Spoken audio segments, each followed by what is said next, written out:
자, 이어서 2부 심층 인터뷰 시간 해보도록 하죠. 자, 많은 분들이 궁금해하시는 것 같은데 잠시 후 3부는요. 저희가 그 경제 유튜버죠 유사남님과 함께합니다.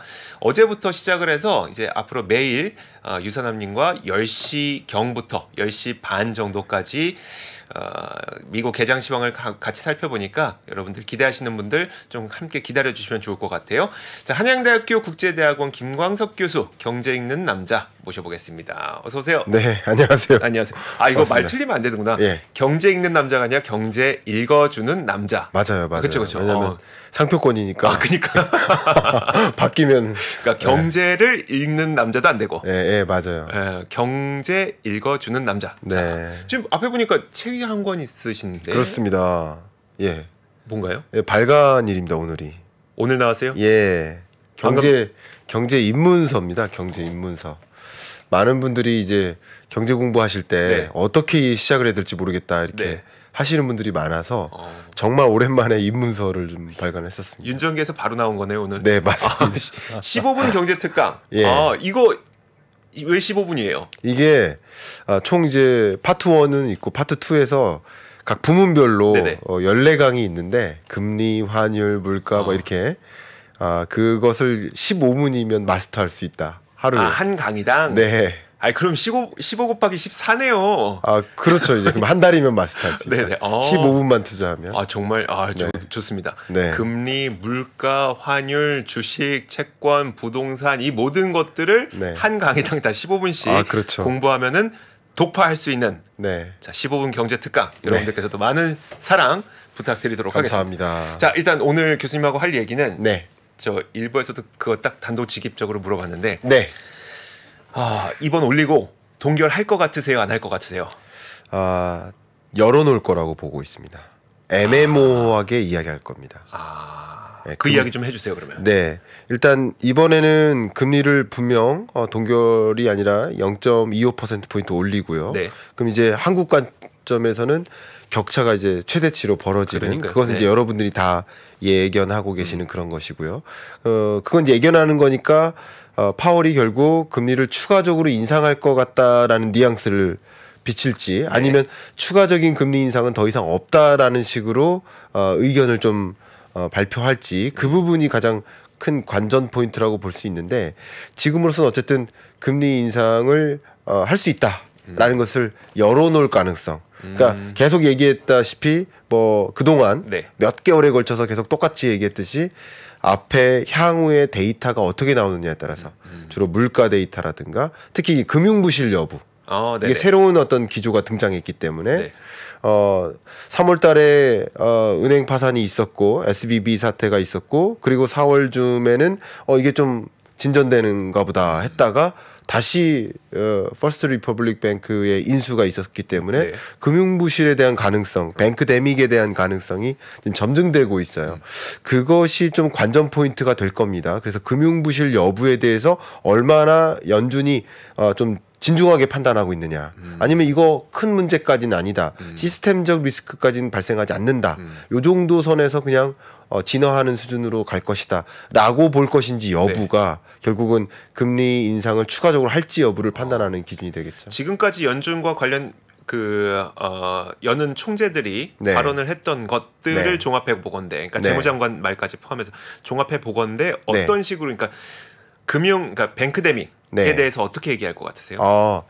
당연히 연준 입장에서는 금융 부실 정도 우리 리질리언트하다 회복이 충분히 가능하다 그리고 사운드하다 우리 미국의 금융 시스템은 사운드하다 그런 식으로 하면서 이 금융 부실 정도가 요 정도 선에서 마무리될 것이다. 그러니까 금융 부실 정도가 추가적인 경기 침체적인 영향을 주긴 하겠죠.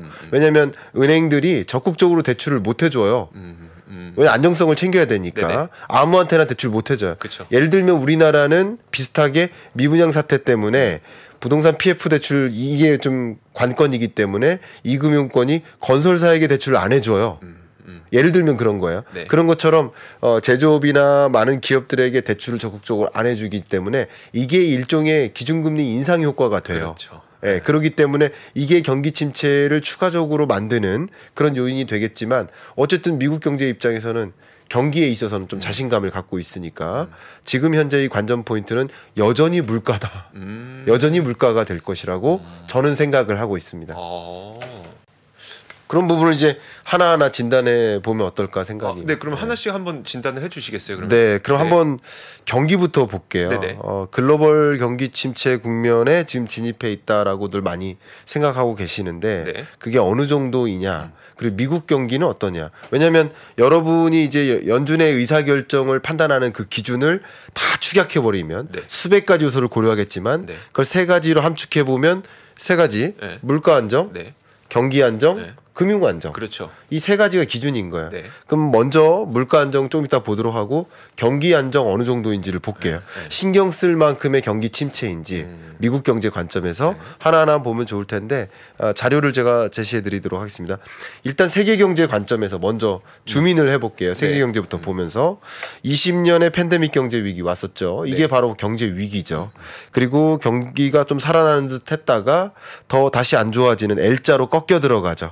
특히 23년 1월 달까지만 해도 2.9로 봤다가 23년 4월 달 들어서 또 추가적인 하향 조정을 한 거죠. 이게 주로 금융 부실의 영향. 네. 이렇게 볼 수 있을 것 같아요. L자로 꺾여 들어가는 이런 빨간색 선이니까 이게 경기 침체 국면에 진입해 있다. 세계 경제는 네. 경기 둔화에서 경기 침체 정도로 양상이 가고 있다. 경제 위기급은 아닌 거예요. 일단 세계 경제는 이렇고요. 미국 경제의 모습은 조금 다른데 일단 세계 경제를 먼저 볼 수 있는 여러 선행 지표들이 있겠지만 네. 그 선행 지표들 다 펼쳐놓고 판단하겠죠. 연준 위원들이. 네, 네. 근데 그 중에 가장 대표적인 선행 지표 격이 PMI 지수 아니겠습니까? 근데 저는 이제 이 CEIC 데이터 플랫폼인데 네. 여기서 제공하는 데이터를 가지고 계속 업데이트를 하고 있습니다만 보시는 것처럼 글로벌 경제는 이렇게 이 초록색입니다. 경기 침체 국면 50이 안 되는 선에 있어요. 네. 그리고 한국도 역시 50이 안 되는 선에 있고 유로존도 굉장히 더 꺼져가고 있어요. 네네. 그런데 미국 경제 같은 경우는 이미 꺼졌다가 다시 좀 돌아오는 국면이에요. 그래서 강한 경기 침체까지는 아니구나라는 것을 여기서 선행 지표를 통해서 잠깐 확인할 수 있습니다. 이제 네네. 미국 경제로 잠깐 갈게요. 미국 경제 관점에서 보시면 22년 10월에 봤을 때가 하늘색이고요. IMF가. 네. 그리고 23년 1월 들어서 이게 파란색으로 바뀌었고 23년 4월 들어서 또 상향 조정해서 빨강색으로 바뀌었는데 네. 자 일단 상향 조정했는지 여부를 따지지 말고 그 어떤 성장률이든 상관없이 L자로 꺾여 들어가니까 네. 이게 일종의 경기 침체 국면이라고 볼 수 있어요. 이때까지는 경기 둔화, 경기 침체. 근데 그 경기 침체의 정도가 얼마나 강하냐. 네네. 그걸 가지고 따져야 되는데 22년 10월에 봤을 때만 해도 상당히 강한 경기 침체다. 이 정도면. 네. 그런데 갈수록 미국 경제가 그렇게 부실하진 않구나. 그래서 마일드한 경기 침체구나라고 진단하는 모습이에요. 네. 이 연준도 똑같이 보고 있고 OECD도 마찬가지, 월드뱅크도 마찬가지. 미국 경제를 진단할 때 네. 주요 기관들은 보통 미국 경제가 그렇게 강한 경기 침체까지는 아니다.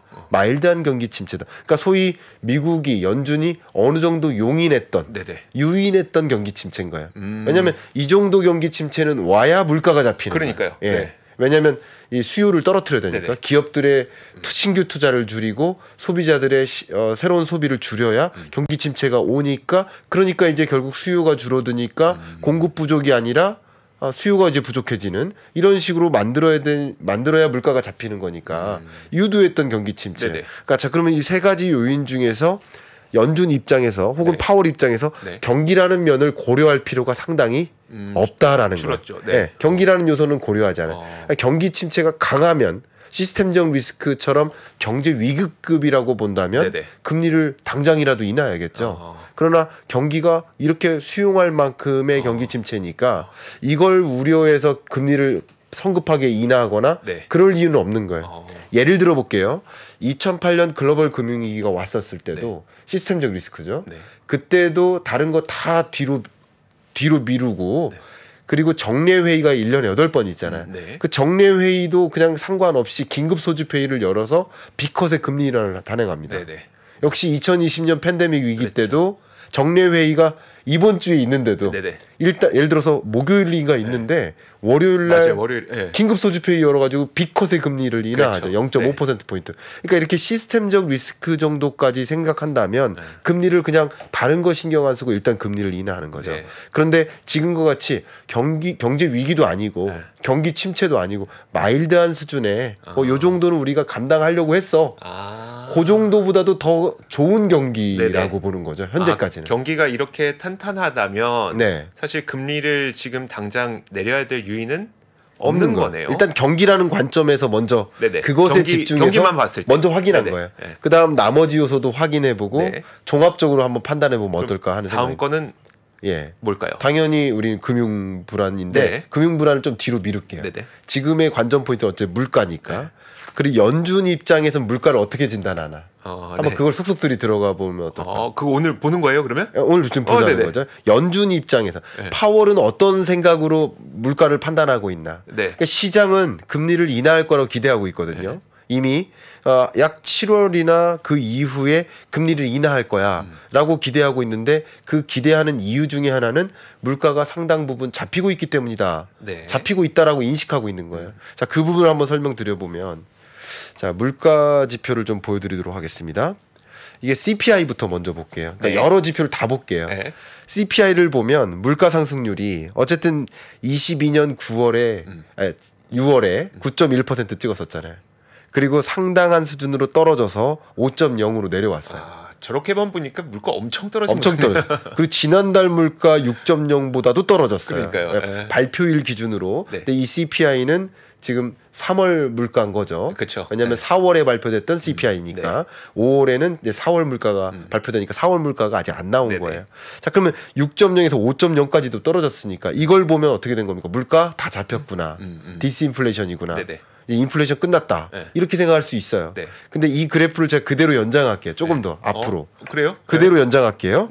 보시면 잡힌 것 같습니까? 그러니까 아까 그렇게 보여주셨을 때 제가 알아봤어요. 이게 너무 많이 떨어진 것처럼 보이더라고요. 근데 똑같은 그래프입니다. 똑같은 그래프인데 아까는 여기부터 자른 거고 지금 여기까지 자른 건데. 그러니까 이게 뭐냐면 시장은 이 그래프에 더 인식이 강한 거예요. 시장은 이걸 바라보는 거예요. 근데 연준은 사실 뭘 바라보냐면 이 그래프를 더 집중하는 거예요. 왜냐하면 2%라는 목표 물가에 부합하려면 아직 멀었다에 집중하고 있을 거예요. 자, 일단은 CPI를 기준으로 이렇고요. 그다음 우리가 봐야 될 게 PCE죠. PCE 물가 상승률을 보면 역시 엊그저께 금요일 날 발표됐잖아요. 근데 5.1에서 4.25까지 떨어졌어요. 실적치로. 이것도 굉장히 많이 떨어졌다. 그러나 PCE 기준으로 2%에 부합하려면 멀었다. 여전히. 그러니까 금리 인하는 사실 없는 거다. 이렇게 볼 수 있는데 더 중요한 것은 굉장히 이례적으로 이 근원 물가 상승률 PCE는 오히려 안 떨어지고 있어요. 역전 크로스가 일어났죠. 오히려 크로스가 됐어요. 그러니까 결국은 연준이 하는 일이 뭘까요? 물가 실적치 4.2를 2%로 만드는 게 역할일까요? 굳이 따지면 근원 물가를 떨어뜨리는 게 역할일까요? 헤드라인 아니에요? 굳이 따지면. 근데 저는 반대로 생각해요. 그래요? 자, 왜 그런지 한번 볼게요. 이게 좀 복잡해 보이지만 제가 가장 공들여서 분석하는 데이터입니다. 이게 위가 22년 6월이 기준점이에요. 9.1%였잖아요. 그리고 나름 떨어져서 여기 제가 CPI 보는 것처럼 5.0까지 떨어졌잖아요. 자, 이게 똑같은 그래프예요. 9.1에서 5.0까지 떨어진 거예요. 근데 그 각각의 물가 상승률 실적치에 어떤 특정 부문별 소비자 물가의 기여도를 계산한 거예요. 근데 보면 식료품 물가의 기여도가 많이 떨어졌죠. 그러네요. 두 번째, 에너지 물가의 기여도가 많이 떨어지다 못해 마이너스 기여를 해요. 그러니까 물가를 끌어내리고 있는 거예요. 물가를 끌어올리는 역할이 아니라 식료품 물가는 여전히 1.1%포인트만큼의 기여를 하고 있어요. 금리 물가 상승을 올리고 있는 거죠. 근데 에너지 물가는 전년 동월과 비교했을 때 특히 22년 2분기 기억하세요? 국제 유가가 100달러 찍고 아, 네, 기억나요. 지금은 어쨌든 7, 80달러. 네네. 그러니까 많이 떨어진 거예요. 네. 전년 동월과 비교하니까. 네. 그러니까 물가를 내리는 역할까지 하고 있어요. 근데 제가 조금 극단적으로 설명드려 볼게요. 여기서부터.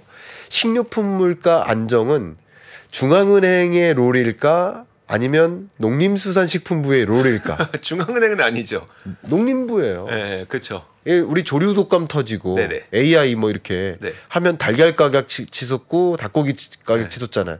그때 그럼 우리는 어떻게 합니까? 중앙은행에게 자 빨리 달걀값을 내려주세요. 달걀 이렇게 안 아니잖아요. 하니까. 네. 농림부가 그쵸, 그쵸. 빨리 달걀 수입해가지고 네. 닭고기 대체육 수입해가지고 네네. 소세지나 나머지 다른 대체육 아. 수입해가지고 이 닭고기 말고 다른 대체재를 마련해서 가격을 좀 안정화시키고. 네네. 그죠? 자 다시 이 에너지 물가를 잡는 것은 또 역시 누구의 역할일까? 지금 전기세, 가스 요금 뭐 이런 거 고민하잖아요. 그러면 이게 이 물가, 에너지 물가에 기여를 할 텐데 네. 이걸 고민하는 주체가 중앙은행입니까? 산업통상자원부입니까? 중앙은행은 아니죠. 아니라는 거예요. 네네. 제가 극단적으로 해석을 네네. 하는 거예요. 뭐 중앙은행 이걸 무시한다는 게 아니라 네, 그쵸. 역시 미국으로 치면 에너지부, 그쵸. DOE의 역할인 거예요. 에너지 물가를 잡는 것은. 자 그런데 중앙은행의 역할을 굳이 따진다면 해부를 해본다면 근원 물가를 잡는 거일 겁니다. 그렇게 생각이 돼요. 그러니까 금리를 동원해서 금리를 인상하고 인하하고 이런 통화 정책이라는 것을 활용해서 물가를 잡는 일은 분명 식료품 물가나 에너지 물가가 아니라 그 두 가지를 제외한 나머지 물가, 근원 물가일 거예요. 그렇겠네요. 근데 근원 이해가 되십니까? 네네. 근데 근원 물가의 기여도를 보시면 일부가 근원 상품이고 일부가 근원 서비스일 텐데 얘네는 안 잡히고 있어요. 그러니까요. 지금 9.1% 역대 최고치 41년 만에 최고치를 네네. 찍었던 그때랑 비교했을 때도 안 잡히고 있단 말이죠. 그런 관점에서 연준 입장에서 네. 마음 놓고 금리를 인하할 수 있을까? 금리를 추가적으로 인상해야 된다라는 생각을 버릴 수 있을까? 버릴 수 없다는 거예요. 네네. 같은 물가라는 걸 봤을 때도. 그래서 물가라는 불안 요인은 여전히 상존한다. 저는 정확히 기억하는데요. 제가 그 경제 읽어준 남자라는 제 유튜브 채널에서 네네네. 그 PC 물가가 발표되면 즉시 분석을 해요. 라이브나 네네. 아니면 즉시 분석을 해요. 그리고 역시 내일 새벽 3시죠. 네네. 이제 몇 시간 안 남았네요. 네. 그러면 역시 즉시 분석을 해요. FMC 회의 결과와 성명서와 뭐 라이브를 라이브로 할 때도 있고 라이브를 제가 그 시스템을 잘 못 만져요. 네네. 그 OBS인가요? 네, 그걸 맞아요. 못 만져서 우리 PD님을 깨워야 되니까 죄송하잖아요. 그래서 이제 줌으로 라이브를 찍어요. 라이브처럼. 네. 찍어서 바로 올려요. 그러니까 한 3시 반쯤에 올라가요. 근데 그럴 때마다 항상 느끼는 게 뭐냐면 PC가 발표됐는데 물가가 확실히 실적치가 떨어졌는데 네. 여러분이 금리 인상에 대한 그 기대감 그러니까 CME 페드워치는 네네. 더 올라가는 거예요. 되게 왜 그럴까요? 근원 물가가 안 잡혀서예요. 근원 물가는 오히려 더 올라가서예요. 역시 중앙은행이 생각하는 것은 물가 실적치가 아니고 또 식료품 물가나 에너지 물가가 아니고 네. 근원 물가에 더 초점을 두고 있다라고 생각해 보실 필요가 있어요. 원래 근원 물가의 개념이 기조적으로 물가가 잡히느냐. 왜냐하면 식료품 물가야 다시 무슨 계절적인 문제가 발생하고 이상기후 터지면 식료품가 다시 그렇죠. 치솟아요. 그죠? 그렇죠. 네. 그죠? 또 에너지 물가도 예를 들어서 오펙 플러스에서 감산 합의 도출했는데 감산 합의를 또 하거나 네네. 뭐 더 이렇게 하거나 뭐 여러 가지 뭐 중국의 리오프닝 문제 때문에 원유 수요가 또 급격히 늘어가지고 국제 유가가 이거는 수급에 따라서 항상 급등락하는 거. 이거는 중앙은행이 커버할 수 있는 일이 그러니까요. 아니에요. 네. 결국 그 기조적으로 물가를 잡는 일이 중요한 건데 특히 근원 서비스 물가의 기여도가 굉장히 높잖아요. 그럼 근원 서비스 물가의 기여도를 만드는 것은 아마도 실질 임금 상승률인 거예요. 그렇겠죠. 그러니까 경기 침체를 어느 정도 몰고 와야 네네. 실질 임금 상승률이 잡혀요. 왜냐하면 경기가 호황이고 고용이 호황이면 이 실질 임금 계속 올라가요. 네네. 그러니까 경기 침체를 어느 정도는 유도해야 감당할 만큼의 유도해야 말 그대로 이 근원 물가를 잡을 수 있어요. 그런 관점에서 물가라는 요소를 한번 고려한다면 금리를 인하하기가 어렵다. 금리를 추가적으로 인상해야만 하는 여건이다. 아직까지도. 세 가지 가운데 예. 정리를 제가 잠깐 해보자면 네. 첫 번째 경기 측면에서는 경기가 굳이 내릴 만한 상황은 아니다. 네. 그리고 두 번째 물가 측면에서는 과연 이 물가를 보고 연준이 인상을 포기할 수 있을까? 이 두 가지 없다는 거죠. 그 세 번째 그러면 이제 금융 그게 환경. 금융이죠. 네. 그게 금융 안정이라는 문제가 네네. 사실 실리콘밸리 뱅크 사태가 있기 전까지만 해도 아예 신경 안 썼던 요인이에요. 그랬죠. 그죠? 네. 신경 안 쓰다가 실리콘밸리 뱅크 사태가 일어났고 금융 불안에서 좀 신경 쓰기 시작했고 FOMC 성명서에도 그걸 기록하기 시작했어요. 네네. 금융 부실. 그런데 계속 뭐라고 표현했냐면 우리 사운드하다, 굉장히 네. 강하다, 네. 그리고 리질리언트하다, 회복력이 있다. 네. 그래서 금융 부실 상황이 시스템적 리스크로까지는 안 간다. 아. 이렇게 했고 예를 들어서 연준이라든가 재무부에서 충분히 커버한다. 네. 이번에도 더군다나 이걸 충분히 커버했고요. 그죠? 그 예금보험공사를 활용해서 네네. 예금보험 제도죠, 미국은. 네. 우리는 예금보험공사가 하는 공사지만, 일인 거. 네. 네. 같은 겁니다. 네. 그래서 그거를 활용해가지고 제도권을 활용해가지고 커버했었는데 금융부실이 좀 안착되는 줄 알았어요. 금융부실 문제가 조금 잦아드는 줄 알았어요. 그런데 지금 4월에 갑자기 퍼스트 리퍼블릭 뱅크의 인수가 네. 엊그저께 결정이 됐고요. 근데 이것은 오히려 실리콘밸리 뱅크보다 은행 사이즈 면에서 더 커요. SVB가 16위였고 네네. 얘는 14위였어요. 근데 미국의 은행이 그냥 10개, 20개 있는 게 아니라 그렇죠. 4,800개, 5천여 개가 있어요. 네네. 그중에 상위 20위 안에 드는 이런 은행들이 연쇄 부실하거나 네. 인수나 혹은 파산이 있으니까 네. 지금 4개의 인수 혹은 파산이 있었던 거잖아요. 미국 기준으로 봤을 네네. 때.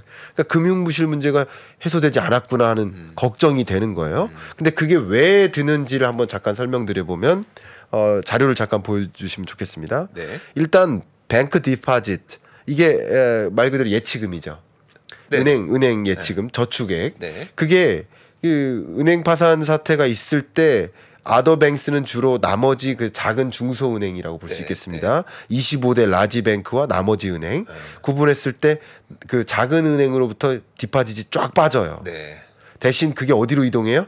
대형 은행으로 이동했어요. 네. 그러다가 그 다음 주에 들어서는 대형 은행도 같이 빠져요. 그러니까 예치금이 쫙 빠지는 거예요. 네네. 왜냐면 불안하니까. 네. 첫 번째는 불안한 거예요. 그러니까 불안하니까 슬로우 뱅크런이 일종의 일어나는 거예요. 네. 실리콘밸리 뱅크 말고도 나머지 은행들에도 예치금이 빠지니까 기본적으로 은행이 어때요? 탄탄하지 않아요. 네. 그런데 그런 것을 보다가 얼마 전에 그 실적 발표가 있었죠. 네네. 그러니까 은행도 실적 발표를 하는데 예치금이 세상에 40% 이상 빠졌네. 그랬죠. 라는 네. 것을 확인하니까 그걸 보면서 그 은행에 투자했던 그 주가가 어떻게 됩니까? 쭉쭉 빠지는 거예요. 반토막 났었죠. 반토막 네. 나고 뭐 8달러, 3달러 네. 쭉 빠지죠. 그러니까 이거는 인수가 될 수밖에 없는 대상이 돼버린 거예요. 네네. 그러니까 그런 상황을 좀 생각해 보면 미국의 금융부실 상황이 완전히 해소됐는가? 네. 그러니까 완전히 해소된 건 아니죠. 그쵸. 근데 그걸 대응할 만한 대응 능력은 있다라고 보더라도 어쨌든 기본적으로 이런 뭐 실리콘밸리 뱅크나 퍼스트 리퍼블릭 뱅크나 네. 이런 은행들이 지금 이런 금융부실 상황에 처하게 된 배경이 뭘까요? 말 그대로 고금리예요. 네네. 고금리로 인해서 실리콘밸리 뱅크가 투자했던 국채 가격이 급격히 떨어졌는데 자금난이 있는 거죠. 예치금이 자꾸 빠져나가는데 못 네. 갚으니까 그냥 놔두면 손실을 안 보는데 미실은 손실. 네. 놔두면 손실을 안 보는데 손실을 감당하고서라도 갚아야만 했던 거죠. 그러니까 어쩔 수 없이 파산이 일어난 거고 이번의 경우에는 특히 이렇게 주가가 쭉 빠지면서 이건 뱅크 데미게 현상인 거예요. 네네. 특히나 퍼스트 리퍼블릭 뱅크는 그 전은 뱅크 데미게 현상이 아니에요. 네. 근데 뱅크 데믹 현상이 또 야기됐으니까 금융부실에 대한 걱정이 있겠죠. 네네. 근데 지금으로서는 주요 이 책임 있는 자들의 설명에 따르면 그럼에도 불구하고 미국은 탄탄하다. 그리고 대응 능력이 있다. 회복 능력도 있다. 라고 표현할 것으로 저는 생각을 합니다. 그리고 FOMC 이 성명서가 발표될 거 아니겠습니까? 이따가 3시에. 네. 그 성명서에도 역시 금융부실 문제가 고려는 될 겁니다. FOMC 위원들이 그거 가지고 계속 각축전을 벌일 거예요.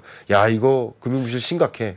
그러나 어쨌든 그게 대응할 만한 능력이 있다라고 평가할 가능성이 높아요. 현재로서는. 네네. 그 교수님, 그러니까 네. 우리가 사실 물가와 경기에 대해서는 네. 이론의 여지는 없을 것 같고 네. 대신 이제 금융 불안과 관련해서 금융 불안 때문에 금리를 더 이상 못 올릴 거다라는 네. 게 시장의 많은 참가자들의 맞아요. 기대였거든요. 맞아요. 근데 말씀하셨던 것처럼 연준도 이런 상태니까 그러면 금리 올리는 게 상당히 부담스러운 상황이다는 건 맞잖아요. 그건 맞습니다. 그럼에도 불구하고 계속 열어두는 이유는 그러니까 금리 인상 가능성을 열어둘 거라고 전망하시는 이유는 뭘까요? 자, 일단은 지금은 이제 초점이 물가냐 금융이냐 네, 네. 이 두 가지잖아요. 그렇죠. 네. 근데 여기 중에 어디에 더 무게를 둘까요? 만약에 물가라는 요소가 완전히 이제 고려하지 않아도 될 만큼 거의 신경 쓰지 않아도 될 만큼 잡힌 상태에서 금융부실 문제가 제기됐다면 금리를 당연히 이제 인상하지 않겠다. 네. 이 발언만으로도 말 그대로 이게 구두 개입인 거예요. 이 발언만으로도 금융부실 문제를 더 추가적으로 이야기하지 않을 수 네네. 있을 것 같아요. 네. 그런데 지금은 물가 문제가 아직 완전히 해소되지 않은 상황에서 금리 인상 없다라고 만약에 발언해 버리면 네네. 시장에 굉장한 오해를 주죠. 네, 네. 그러면 다시 기대 인플레이션율이 올라가고 네. 근원 물가는 또 치솟을 거예요.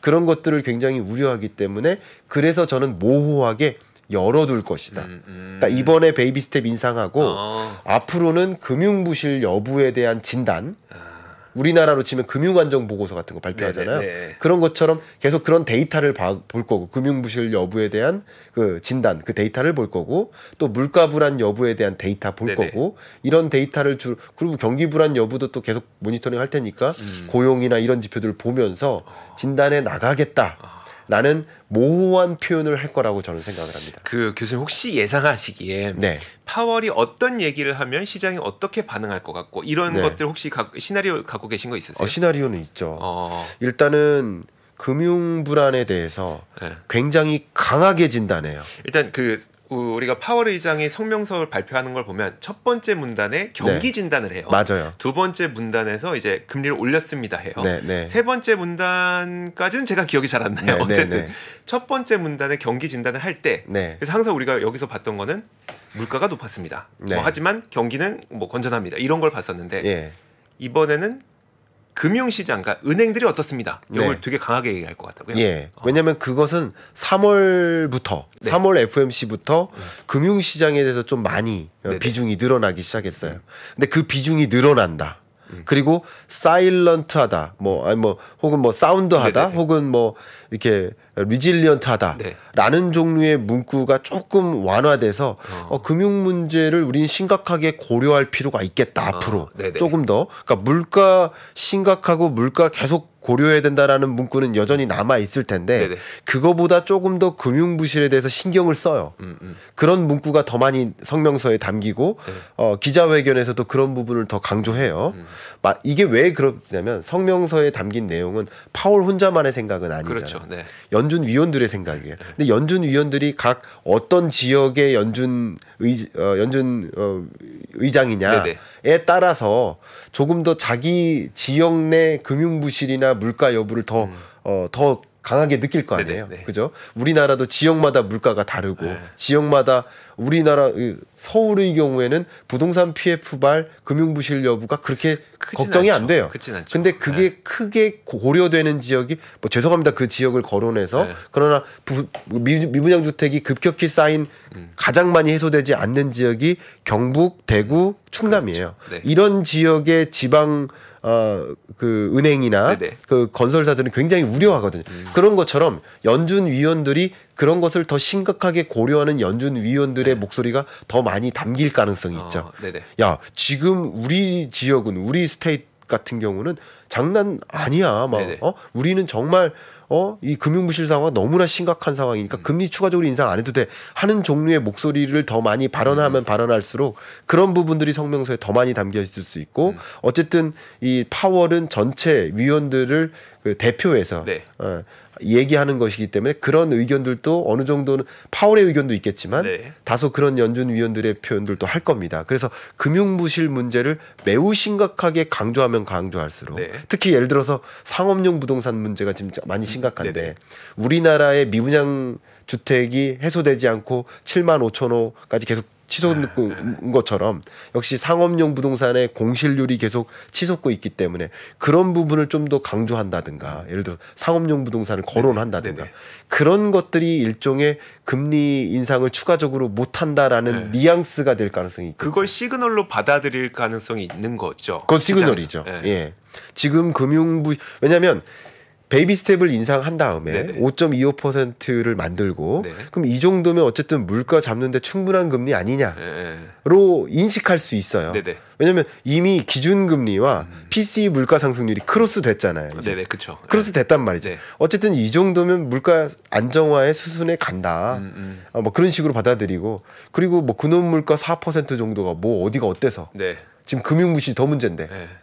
물가 잡는 게 지금 숙제냐? 이런 식으로 논의가 될 수도 있어요. 그래서 금융부실 문제를 일단은 이게 구두 개입의 성격이 있기 때문에 우리 미국 은행 부실하다, 위험하다. 그리고 이거 위기로까지 갈 수 있다. 시스템적 리스크로 갈 수 있다라고 발언하는 것은 진짜 시스템적 리스크를 가져올 수 있어요. 그래서 그런 종류의 발언은 안 할 겁니다. 책임 있는 자니까.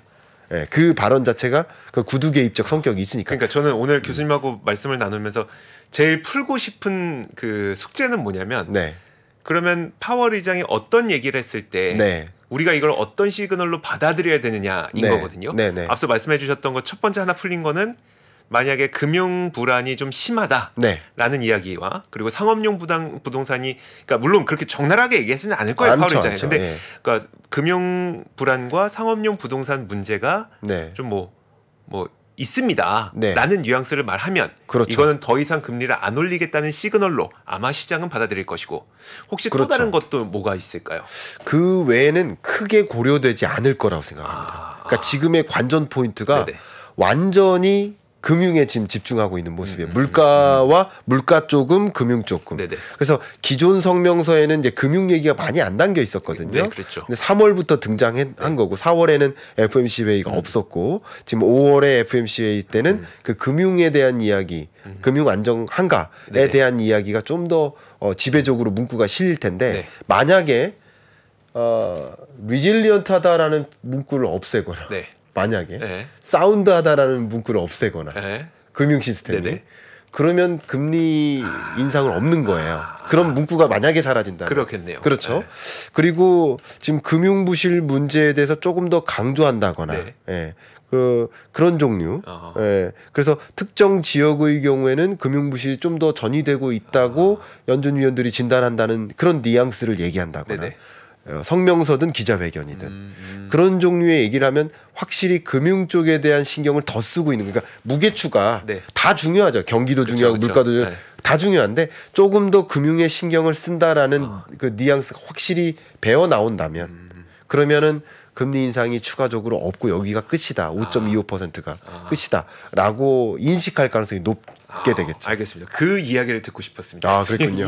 그러니까 파월 의장이 애초에 적나라하게 얘기하지 않을 거라는 건 전 세계 사람들이 다 알고 있는데 그럼 이 사람이 무슨 얘기를 어떻게 했을 때 혹은 성명서에서 무슨 단어가 들어가거나 무슨 단어가 빠졌을 때 이걸 금리 인상 중단으로 해석할 것이냐 이 부분이 해소가 안 되는 거였었거든요. 그 부분을 좀 오늘 해소를 해주셨고 마지막으로 시간이 얼마 없긴 한데 한 가지만 더 여쭤볼게요. 어쨌든 이제 0.25% 올리는 건 거의 기정사실이잖아요.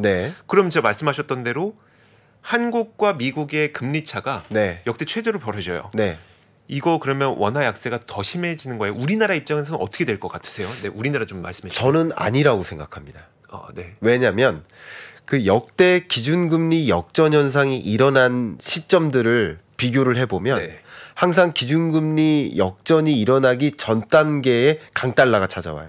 역전이 일어나기 전 단계. 그러니까 앞으로 기준금리 역전이 일어날 거야라고 생각하면 할수록 원화보다는 이 달러 투자에 대한 관심이 집중되죠. 달러 수요가 집중되는 거예요. 그러니까 달러 가치가 올라가는 거예요.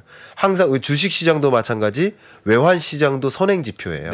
선행합니다. 그러니까 앞으로 기준금리가 역전될 거야라는 생각이 지배적일 때, 그때 이 강달러 현상이 나오는 거고 우리나라 기준으로 22년 10월에 강달러 초강달러가 나왔었던 거죠. 네. 역사적으로도 그랬어요. 네. 그래서 실제 기준금리가 역전되거나 기준금리가 말 그대로 더 벌어지는 그 현상이 추가적인 강달러를 또 만들진 않을 거라고 봅니다. 예를 들면 오늘은 환율이 좀 떨어졌거든요. 네. 어제는 또 환율이 치솟았거든요. 네. 그러니까 이렇게 기준금리 역전이 일어날 거라는 것을 이미 알고 그 격차가 역대급으로 더 벌어질 거라는 걸 알고 미리 외환시장에 투자를 하는 방식으로 옮겨가기 때문에 네. 돈이 그렇게 이동하기 때문에 역전 현상이 일어난 걸 목격하고 이상한 일이 안 벌어진 거예요. 네네. 그러니까 그것 때문에 추가적으로 뭐 강달러가 또 나타나거나 하지는 않을 거라고 보고 있습니다. 물론 그렇다고 해서 지금도 강달러잖아요. 네네. 1,300원대 강달러거든요. 네, 그렇죠. 1,100원 이상이면 강달러인 거예요. 네네. 통률적으로 봤을 때. 근데 어쨌든 이 강달러 기조가 꺾인다는 얘기가 아닙니다. 강달러 기조 하에 있지만 1,440원인가 2022년 10월 그랬죠. 그 정도로 다시 회귀되지는 않을 거라고 보는 것이죠. 알겠습니다. 알겠습니다. 자, 더 준비된 내용은 있는데 네. 시간이 다 됐나요? 네. 그렇네요. 조금 오바를 해서 네. 오늘은 여기까지 이야기를 네. 듣고. 근데 저는 오늘 교수님 이야기를 듣고 나니까 파월이 어느 정도 그러니까 무슨 단어가 빠지는지를 한번 봐야 되겠다. 네. 이거를 좀 오늘 하나의 예. 좀 뭐라고 할까요? 선물로 좀 예. 받고 예. 오늘 이 시간을 마무리 짓도록 하겠습니다. 네. 한양대학교 국제대학원 김광석 교수님과 함께 했습니다. 고맙습니다. 감사합니다. 복잡하고 어렵게 느껴지는 재무제표와 용어들. 친절한 투자 멘토 사경인 마스터가 매주 새로운 콘텐츠로 알기 쉽게 설명해드립니다. 재무제표 분석과 포트폴리오 구성, 뭐 양대 재무제표라고 그러면 대차대조표랑 손익계산서가 있거든요.